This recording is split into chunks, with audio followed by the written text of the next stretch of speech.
The prairie wind carried the scent of sage and broken promises. The day Victoria Grant buried her father with hands that had long since learned not to tremble. She stood alone at the grave she had dug herself, her back straight despite the weight of 23 years that suddenly felt like a century. And she made herself a silent promise that no one would ever see her need anything from them again.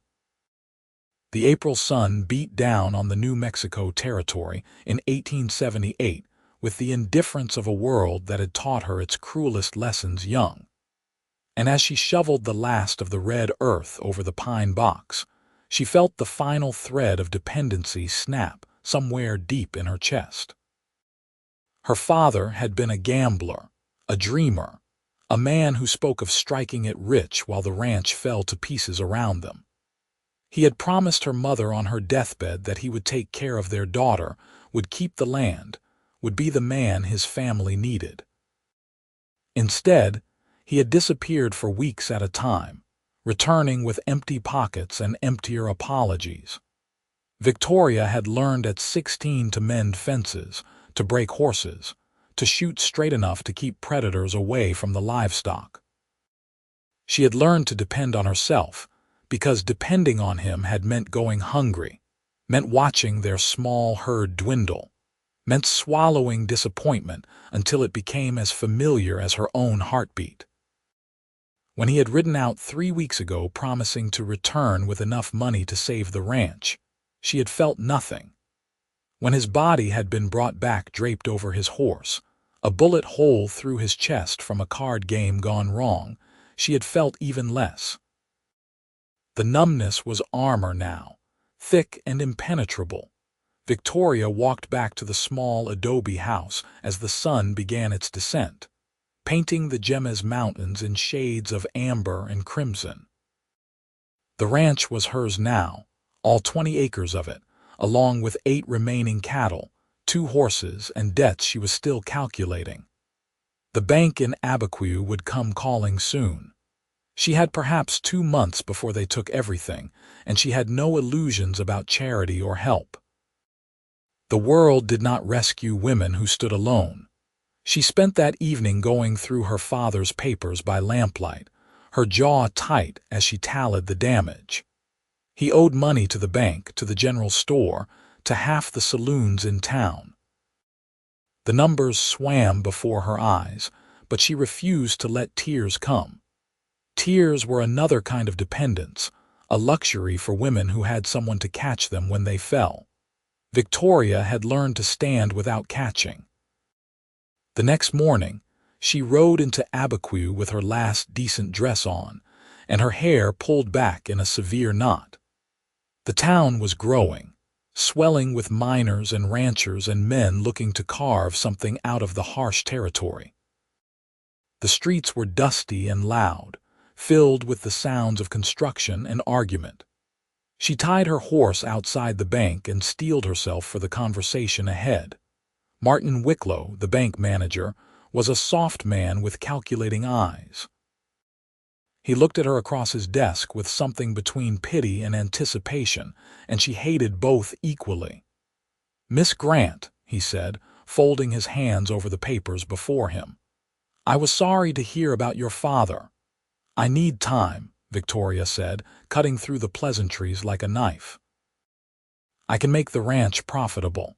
I need 6 months." Wicklow shook his head slowly. "Your father was already granted extensions. The bank has been more than patient. I am afraid we need to settle accounts. We will give you 60 days to vacate. The property will be sold at auction." "I can run cattle. I can, Miss Grant." His voice was firm now, the false sympathy evaporating. "You are a young woman alone. Even if you could manage the ranch, which I doubt, you do not have the capital to restock or the means to pay the existing debts. I suggest you consider finding a husband." That would be the practical solution. Victoria felt rage flash hot through her veins, but she kept her face smooth. She had learned young that showing anger to men like this only made them feel more powerful. "I will find a way," she said quietly and stood. 60 days, Wicklow called after her. Not one day more. She rode back to the ranch with her mind spinning through possibilities and discarding them just as quickly. She could sell the remaining cattle, but it would not be enough. She could try to find work in town, but no respectable establishment would hire a woman alone, and the alternatives made her stomach turn. She could write to her mother's family back in Missouri, but they had disowned her mother for marrying a dreamer, and pride would choke her before she begged them for mercy. That evening, as she sat on the porch watching the stars emerge one by one, she heard hoofbeats approaching. Her hand went instinctively to the rifle propped beside the door. A lone rider was silhouetted against the darkening sky, and as he drew closer, she could make out a tall figure on a paint horse, moving with the easy grace of someone born to the saddle. He stopped at a respectful distance and raised his hand slightly, showing he meant no threat. "Evening," he called out. "I am looking for the Grant Ranch." "You found it," Victoria said, not lowering the rifle. "State your business."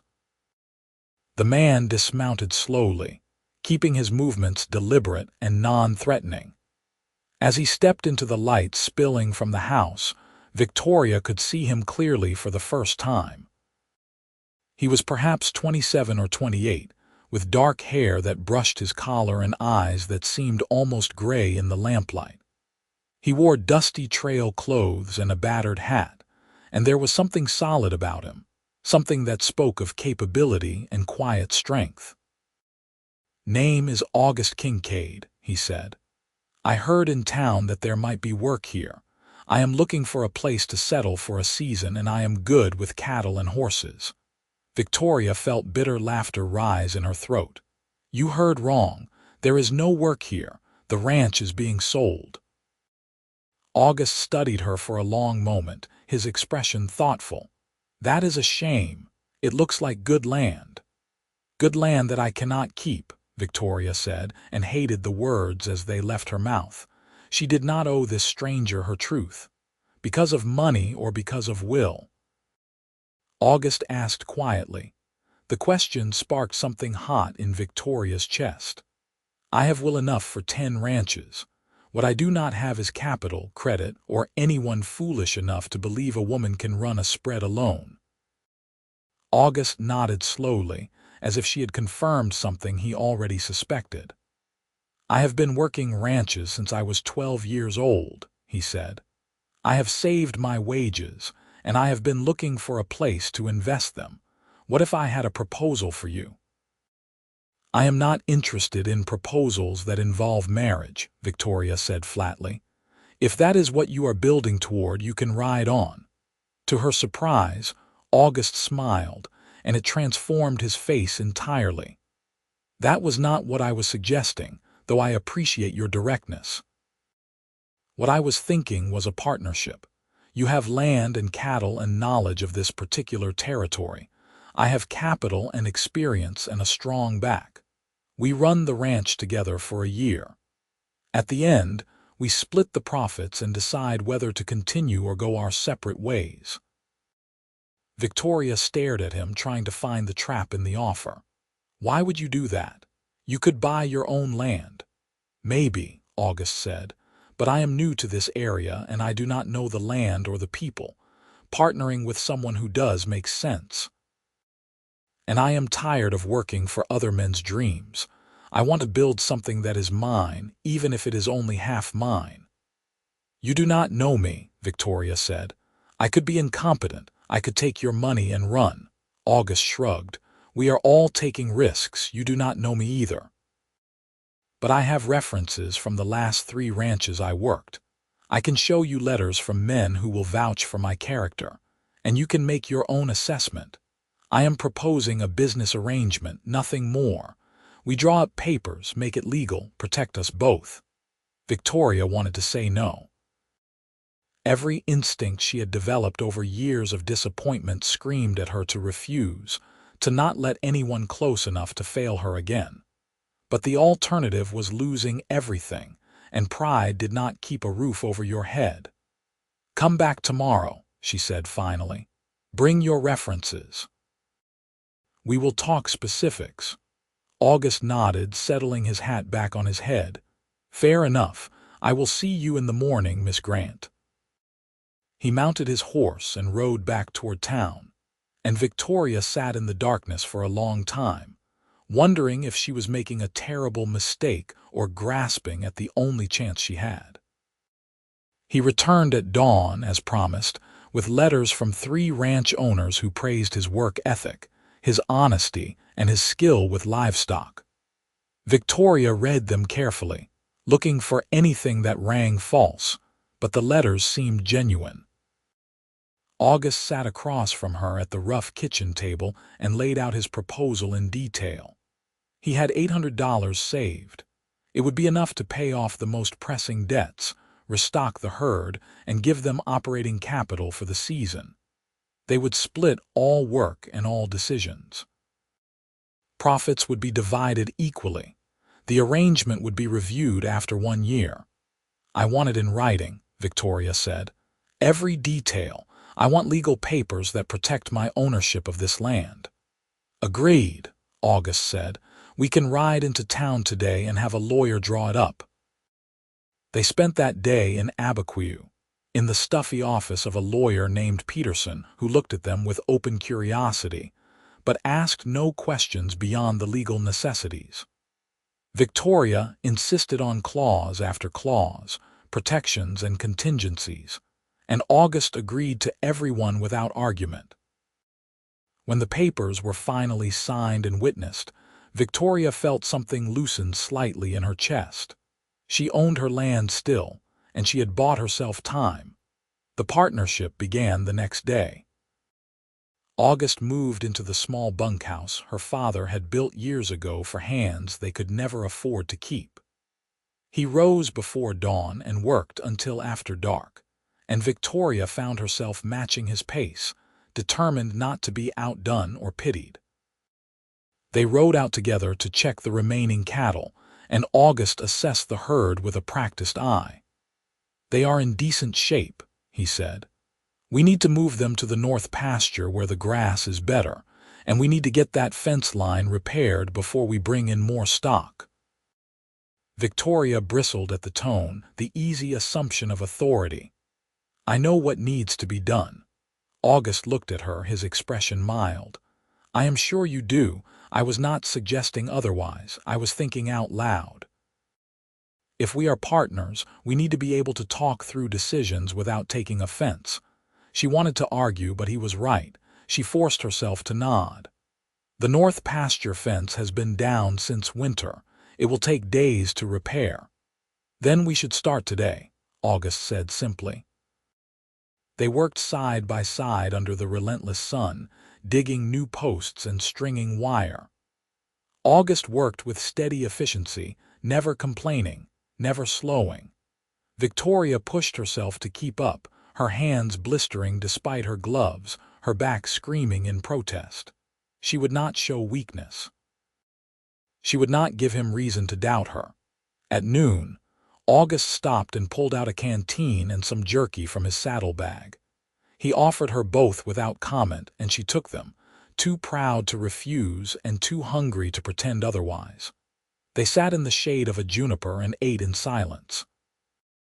You do not have to prove anything to me, August said finally. I already know you are capable. You have kept this place running despite everything working against you. Victoria felt her throat tighten unexpectedly. You do not know what you are talking about. I know more than you think, August said quietly. I know what it is like to be underestimated. I know what it is like to have people assume you will fail. My father thought I was a fool for wanting to ranch instead of working in his store. He said I would be back within a year, broke and embarrassed. That was 10 years ago, and I have not been back once. Victoria looked at him, seeing something beneath the surface she had not noticed before. Is he still alive? I do not know, August said. We do not speak. He made his opinion of me clear, and I decided I did not need his approval to live my life. Must have been hard, Victoria said, the words coming out softer than she intended. August shrugged. It was what it was. but it taught me that the only person you can truly depend on is yourself. Everyone else will let you down eventually, whether they mean to or not." The words hit Victoria like a blow because they mirrored her own thoughts so exactly. She had spent years building walls around herself, and here was someone who had built the same walls for the same reasons. It was unsettling and oddly comforting at the same time. They worked together through the following weeks, falling into a rhythm that felt almost natural. August proved to be exactly what his letters had promised: skilled, hardworking, and steady. He never made promises he could not keep, never offered empty reassurances. When he said he would do something, it was done. When he assessed a problem, his judgment was sound. Slowly, despite herself, Victoria began to relax fractionally in his presence. They bought 10 more head of cattle with part of August's capital, good stock from a rancher south of Abiquiu who was selling out. They spent long days riding the property lines, checking water sources, planning improvements. August had ideas about breeding better stock, about selling not just cattle but horses as well.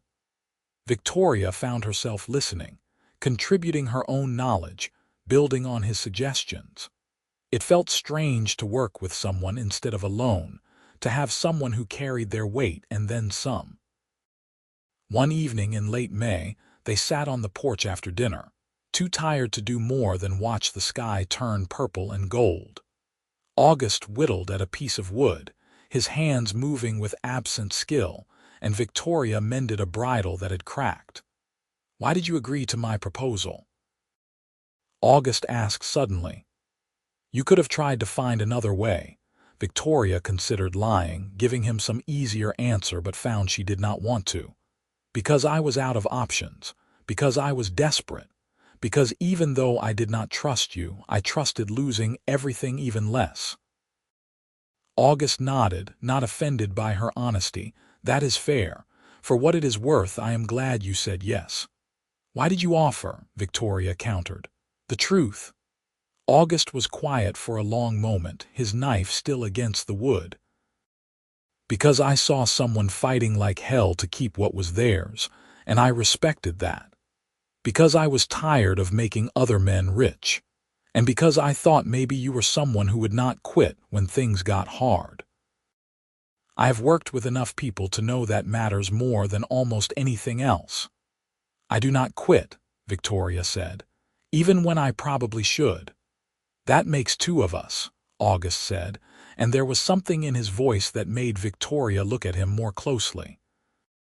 He was staring out at the darkening horizon, his profile strong in the fading light, and she felt something shift in her chest that she immediately tried to push down. This was a business arrangement, nothing more. But as the weeks turned into months, it became harder to maintain that distance. August was steady in a way Victoria had never experienced. When he said he would check the herd, he checked it. When he promised to repair the windmill, it was repaired. He did not disappear, did not make excuses, did not blame circumstances when things went wrong. He simply dealt with problems and moved forward. It was so different from everything Victoria had known that she found herself watching him, waiting for the moment he would fail her, would prove himself to be like everyone else. The moment never came. Instead, there were small things that crept past her defenses. The way he always made sure there was coffee in the morning. The way he noticed when she was pushing herself too hard and suggested they take a break without making it sound like concern. The way he asked her opinion and actually listened to her answer. The way he treated her like an equal, never once suggesting that her gender made her less capable. In July, they drove their herd to market in Santa Fe, a grueling journey that took 5 days. They worked in tandem, anticipating each other's movements, communicating with glances and gestures born of months of shared labor. When they sold the cattle for a good price, August grinned at her with such unguarded pleasure that Victoria felt her own face break into a smile she could not contain. "We did it," he said. "First real profit." "We did," Victoria agreed and felt pride swell in her chest, unfamiliar and warm. They stayed overnight in Santa Fe, getting separate rooms at a boarding house. August suggested they celebrate with dinner at a real restaurant, and Victoria agreed before she could second-guess herself. She wore her one good dress, the same one she had worn to the bank all those months ago, and felt suddenly self-conscious as August met her in the lobby. He had cleaned up, shaved, put on a clean shirt, and he looked different somehow, less like a ranch hand and more like the man he was beneath the dust and work. "You look nice," he said, and there was something in his eyes that made Victoria's pulse quicken. "Thank you," she managed. "You clean up well yourself." Dinner was strange and wonderful. They sat across from each other in a dining room with white tablecloths and real china, and they talked about things beyond the ranch. August told her about growing up in Kansas, about his sisters who had all married well and thought he was crazy for choosing such a hard life. Victoria found herself talking about her mother, about the woman who had loved books and music and had died too young in this harsh land. She had not spoken about her mother in years, had locked those memories away, but somehow August's quiet attention made the words come easier. "She would have been proud of you," August said when Victoria finished. "Keeping the ranch, fighting for it the way you have." "I do not know about that," Victoria said. "She wanted better for me than this life." "Better how?" August asked. "She wanted you to be weak, to need rescuing. Somehow I doubt that." Victoria felt tears prick her eyes unexpectedly and blinked them back fiercely. "No, she wanted me to be strong. She just did not live long enough to see it." August reached across the table and took her hand, the gesture so natural and sincere that Victoria did not pull away. His hand was calloused and warm, solid in a way that made her chest ache. "She sees it," he said quietly. "I am sure of it." They sat like that for a long moment, hands linked across the table, something unspoken and powerful thrumming between them. Victoria felt her carefully constructed walls beginning to crack, and it terrified her. She pulled her hand back gently, trying to smile. "We should get back." "Long ride tomorrow." August nodded, his expression understanding but also something else, something that looked like disappointment mixed with patience. "Of course." The ride back to the ranch was quiet, both of them lost in thought. Victoria could not stop replaying the moment in the restaurant, the feel of his hand in hers, the way her heart had stumbled over itself. She was falling for him, and that was dangerous. That was vulnerability she could not afford.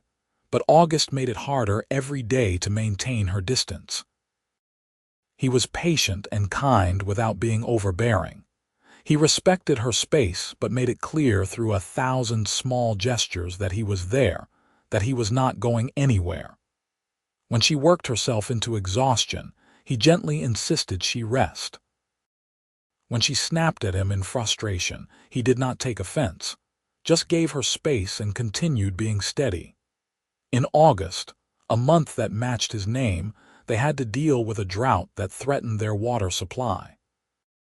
They spent days digging out the creek bed, reinforcing the banks, praying for rain that did not come. It was brutal work under a merciless sun, and by the end of each day they were both too exhausted to speak. But August never complained, never suggested they give up. He just kept working, and his steadiness gave Victoria strength when hers began to falter. One evening, as they sat by the creek watching the thin trickle of water, August spoke. "I have been thinking about the partnership." Victoria felt her stomach drop. Here it was, the moment she had been dreading. He was going to leave, going to tell her it was too hard, that he wanted out. "What about it?" "I was thinking I do not want it to end after a year," August said. "I like it here, I like the work, I like who I am working with." I would like to make this permanent if you are willing. Relief and something much more complicated flooded through Victoria. Permanent. A true partnership.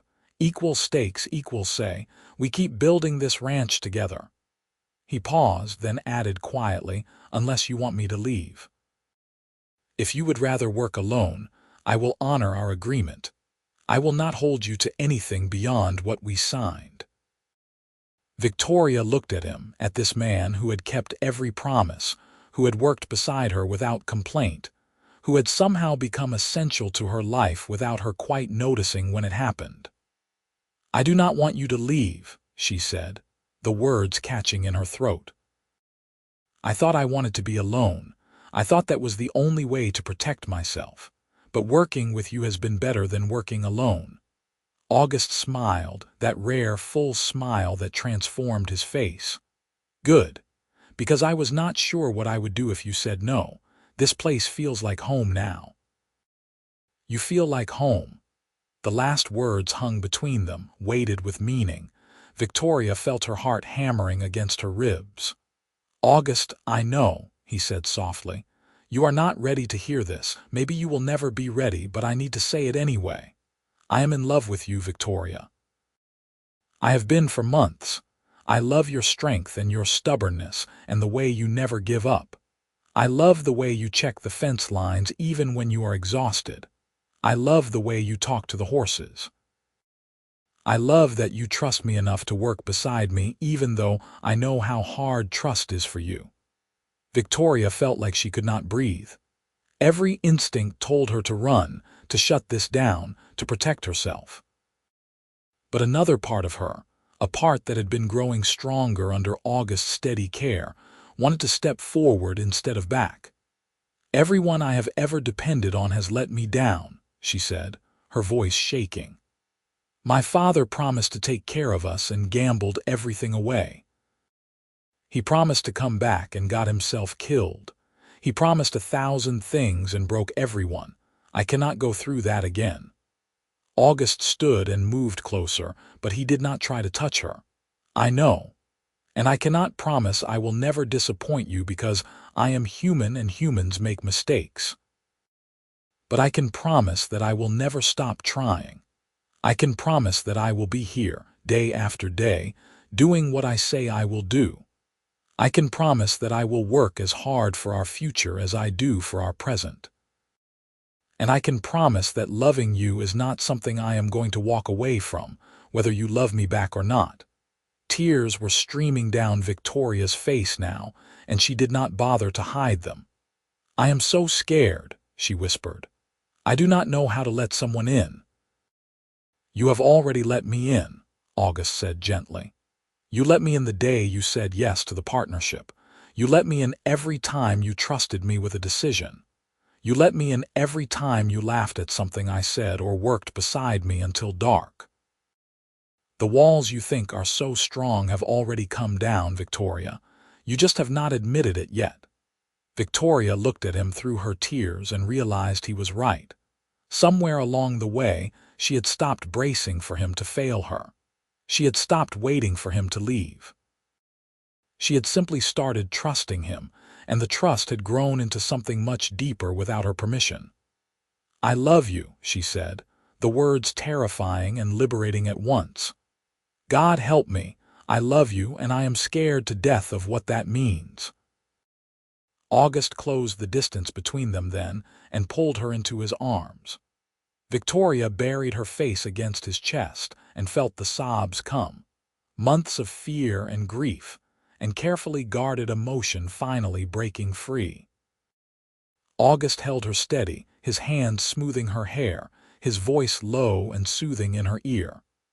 I have got you, he murmured. I have got you and I am not letting go. When Victoria finally pulled back, her face was blotchy and her eyes were swollen, but she felt lighter than she had in years. I must look terrible, she said with a watery laugh. You look beautiful, August said, and the honesty in his voice made her believe him. You look real and alive and exactly like yourself. He kissed her then, gentle and sure, and Victoria kissed him back with a fierce joy she had not known she was capable of feeling. When they finally broke apart, both breathless, August rested his forehead against hers. "Marry me," he said. "Not because you need me or because it makes business sense, but because we are better together than we are apart. Because I love you and you love me, and that is reason enough." Victoria smiled, really smiled, the kind of smile that came from somewhere deep and true. "Yes," she said. "Yes, I will marry you." They were wed in September, a simple ceremony in Abiquiu with the lawyer Peterson and his wife as witnesses. Victoria wore a new dress that August had insisted on buying her, a soft blue that made her eyes bright. August wore his best suit, and when he slipped the simple gold band onto her finger, Victoria felt something she had thought she would never feel again: hope. The ranch thrived under their combined efforts. They expanded the herd, built new corrals, planted fields. August proved to have a talent for breeding horses, and within 2 years, they were known throughout the territory for their quality stock. Victoria managed the books and the negotiations with buyers, her sharp mind and sharper tongue earning them respect and fair prices. They were a formidable team, and everyone who met them could see it, but more than the ranch's success, their love grew deeper with each passing season. August continued to be exactly what he had promised: steady, present, hardworking. He did not make grand gestures or flowery speeches, but he showed Victoria every day through his actions that she could depend on him. When she struggled with nightmares about losing everything, he held her until the fear passed. When she pushed herself too hard, he gently pulled her back. When she made mistakes, he helped her fix them without judgment. And slowly, Victoria learned to trust not just August, but herself. She learned that depending on someone who would not let you down was not weakness but wisdom. She learned that love did not have to mean loss. She learned that she could be strong and still accept help, could be self-reliant and still share her life with someone who made her stronger. In the spring of 1881, their son was born, a healthy boy with August's dark hair and Victoria's determination. They named him Samuel, after Victoria's mother's father, and August cried when he held his son for the first time, tears of joy streaming down his face. Victoria watched her husband with their child and felt a contentment so profound it almost hurt. "Thank you," she whispered to August as he sat beside her bed, Samuel cradled carefully in his arms. "For what?" August asked, looking up at her with those steady gray eyes. "For not letting me down," Victoria said. "For being exactly who you said you would be." August smiled and leaned over to kiss her forehead. "I could say the same to you. You took a chance on a stranger, and you have given me everything I never knew I needed." They raised Samuel together on the ranch, teaching him to ride and rope and respect the land. 2 years later, a daughter joined them, a fierce little girl they named Clara, who had her mother's fire and her father's patience. The ranch continued to grow, becoming one of the most successful operations in the territory. August and Victoria built a larger house to replace the old adobe, but they kept the porch where they had first talked about partnership and love and the future they would build together. On their 10th anniversary, August gave Victoria a gift, a leather-bound journal. "I thought you might want to write down our story," he said. "For the children, so they know how we started." Victoria opened the journal and saw that August had already written the first entry, his careful handwriting filling the first page. It read, "She was the strongest person I had ever met, and she taught me that strength is not about never needing help, but about knowing who deserves your trust. This is the story of how we built something together that neither of us could have built alone." Victoria read the words and felt tears prick her eyes, the good kind of tears that came from happiness rather than grief. "It is perfect," she said. So are you, August replied, pulling her close. So is this life we have made. They sat on that porch as the sun set over the Gemmes Mountains, painting the sky in colors that still took Victoria's breath away after all these years. Samuel and Clara played in the yard, their laughter carrying on the evening breeze. The ranch stretched out around them, productive and thriving, a testament to hard work and partnership and love. Victoria leaned against August, feeling the solid warmth of him, and realized that somewhere along the way she had stopped bracing for disaster. She had learned to trust not just August, but the future they were building together. Her self-reliance had been born from being let down, from learning that she could only depend on herself. But August had shown her that the right person would not let you down, that the right love did not make you weak, but made you stronger. As the stars began to emerge one by one, Victoria thought about the frightened, angry woman she had been when August first rode onto her property. That woman had been so sure that being alone was the only way to be safe. She had built walls so high and thick that she thought nothing could penetrate them. But August had not tried to scale those walls or break them down. He had simply been himself, day after day, until Victoria had decided on her own to open the gate and let him in. "What are you thinking about?"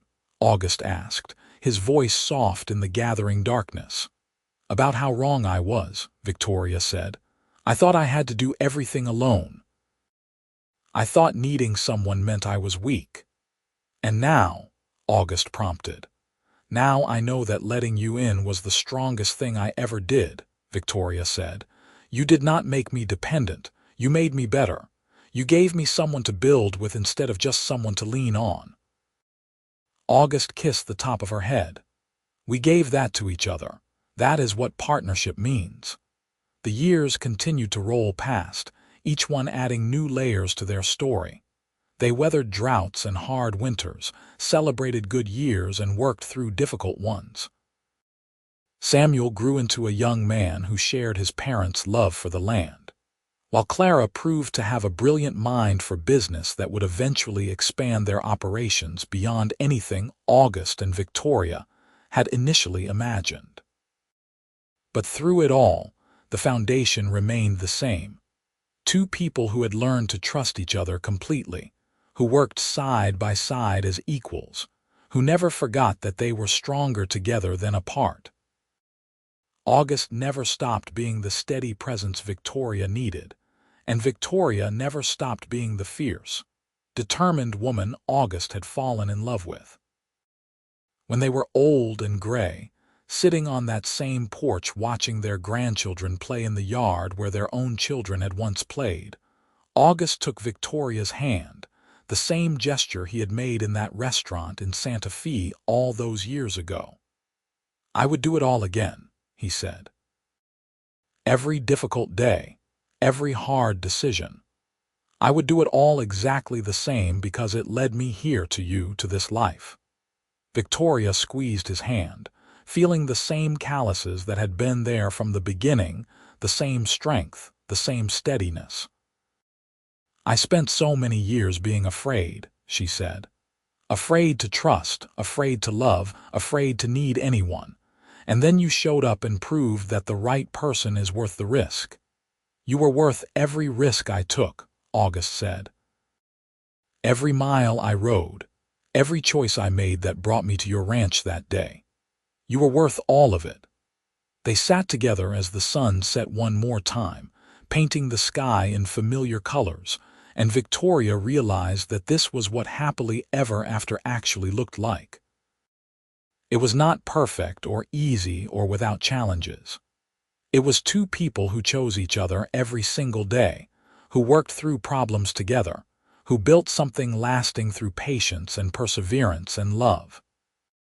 Her self-reliance had been born from being let down, from learning that promises were often broken and people often failed. But August had been someone who would not let her down, someone whose promises meant something, someone who showed up every day and did the work. He had not rescued her because she had not needed rescuing. He had partnered with her, respected her, loved her for exactly who she was, and that had made all the difference. The ranch would pass to their children and eventually to their grandchildren, a legacy built not just on land and cattle, but on the foundation of trust and love that August and Victoria had established. Their story would be told and retold, a reminder that the strongest structures are built by two people working together, that love is not about dependence but about partnership, and that the right person will not ask you to stop being strong, but will help you discover strengths you never knew you had.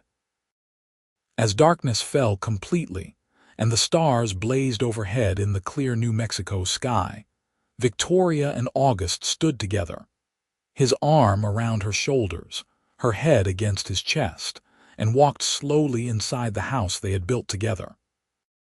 Behind them, the land stretched out in the moonlight, productive and peaceful, a testament to everything they had achieved. The story that had begun with a desperate woman burying her father alone and a wandering cowboy looking for a place to belong had become something neither of them could have imagined. A great love, a thriving legacy, and a life built on the simple but profound truth that the right person will not let you down.